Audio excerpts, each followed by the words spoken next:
Bonjour à tous, on fait un petit point sur Bitcoin, un petit point sur les altcoins. Bitcoin, tu penses que ça chute? Pourquoi tu te positionnes sur des altcoins? Je vous explique tout cela, mes pensées. On est parti.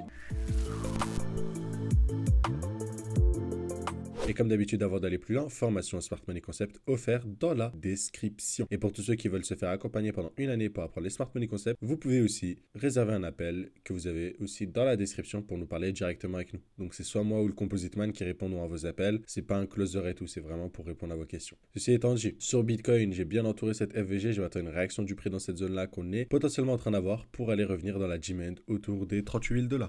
Donc ça, c'est toujours dans les plans. Et là, ça nous donnerait une potentielle chute voilà quoi, de 11% sur le Bitcoin environ. Cependant, s'il y a 11% sur le Bitcoin, ça risque d'être un peu plus impressionnant sur les altcoins. Non, si la Bitcoin dominance continue à baisser, on devrait avoir moins d'impact, ou les altcoins devraient être un peu plus stables. Je rajoute aussi à cela que le Total 2 a du retard à rattraper. Donc, pour vous montrer, c'est un peu comme ce que j'avais fait sur Ether. Ether, il est monté à 2700. Je vous avais dit, bon là, Bitcoin était déjà dans cette phase-là. Ether ne l'était pas. Et Ether est venu le rejoindre dans ce bloc-là. Là, tous les altcoins combinés, ça n'a pas rejoint cette zone. Et je vais prendre le Total 3. Donc, c'est le market cap de toutes les crypto-monnaies en excluant BTC et ETH. Et on voit que, bon, on a une petite touchette. Mais je m'attends vraiment à ce que, malgré cette touchette, on vienne continuer à pousser un peu plus. Genre, je pense que dans ce bloc-là, il faudra avoir un mouvement un peu plus comme celui-là, comme on a eu au dernier cycle, où c'est un peu plus construit.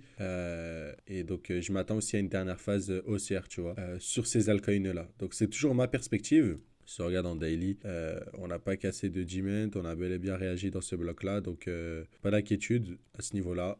Pour ma part, on devrait partir un peu plus haut et rester un peu plus dans le bloc. Donc ça causerait des altcoins un peu plus haut. Pas tous les altcoins, bien évidemment, le but c'est de faire l'analyse technique de chaque altcoin. Donc là, je répète, BTC pour l'instant, je m'attends à de la baisse, mais sur les altcoins, je m'attends à de la hausse. Donc, j'en profite de tout cela pour accumuler des altcoins. Parmi les premiers qui sont intéressants à l'heure actuelle, à l'heure où je vous parle, c'est peut-être le MakerDAO. MakerDAO, très bon projet. Donc, j'entoure la demand.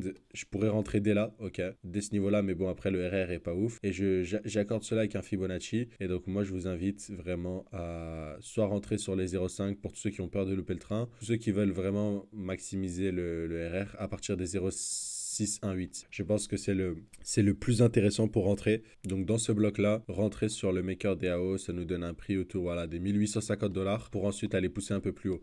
Comme on le voit d'ailleurs, on a des niveaux un peu plus hauts potentiels à venir chercher. Donc ça c'est intéressant. On a au moins ce niveau-là à venir chercher. Et donc là, ça nous donne au moins sur le MakerDAO un petit 25% sur du plus court terme. Mais la tendance est très haussière. Ça pourrait encore pousser un peu plus haut, mais au moins vous le voyez. Si on veut continuer sur la tendance, ça peut être intéressant d'attendre un retour dans le bloc. Donc voilà, moi c'est mon but, malgré que BTC pourrait chuter, c'est d'accumuler des altcoins. C'est pas le seul qui est intéressant à l'accumulation. On commence à arriver dans des zones d'accumulation sur le NIR, autour des 2,76. Donc on va continuer à attendre, mais ça devrait arriver.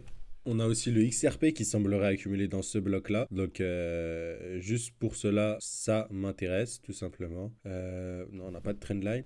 Moi, j'aimerais bien qu'on aille chercher ces niveaux-là, tout simplement. Donc, hop, comme vous le voyez juste ici. Au moins cette poche de liquidité. Donc, ce qui nous ramènerait un potentiel, voilà, petit 31% sur le XRP. Je rajoute aussi à cela qu'il y a bel et bien une trendline, il me semble, juste ici. Ouais, donc, non, c'est pas une trendline exacte, donc c'est bon. On devrait être OK. Donc, XRP aussi, on commence à revenir dans des zones d'accumulation. Le Theta Network aussi, on est dans des zones d'accumulation. Donc, voilà, ça peut être intéressant. Viser peut-être, cette zone-là, cette zone de liquidité sur le Theta. Donc voilà, moi j'ai placé un truc de la sorte. Position, stop loss sur ce niveau-là. Pour moi, on ne devrait pas le casser. Et on devrait viser du coup ces EQH. RR de 3,72. Voilà, vous l'avez vu sur GAZ. Sur GAZ Trading, vous l'avez vu en exclusivité. Mon stop loss me paraît un peu tight. Si j'arrive à le... Ouais, je pense que ici c'est peut-être plus intéressant, je sais pas. On va le laisser comme ça dans tous les cas. Bon, c'est une petite position, on s'en fiche. Et voilà, sur le Theta, ça peut être intéressant. Mettre stop loss ou non, mais d'aller viser au moins ces niveaux-là. Le XRD est toujours dans une zone d'accumulation. Il est en train d'accumuler, donc j'aime bien.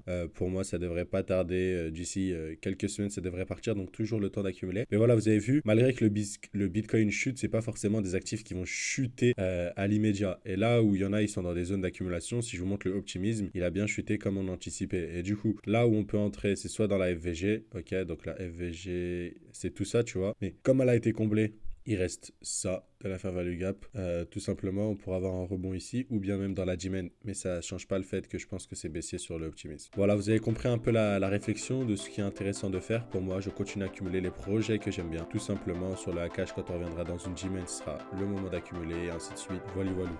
N'oubliez pas donc de vous abonner. Je vous dis à très vite. À plus.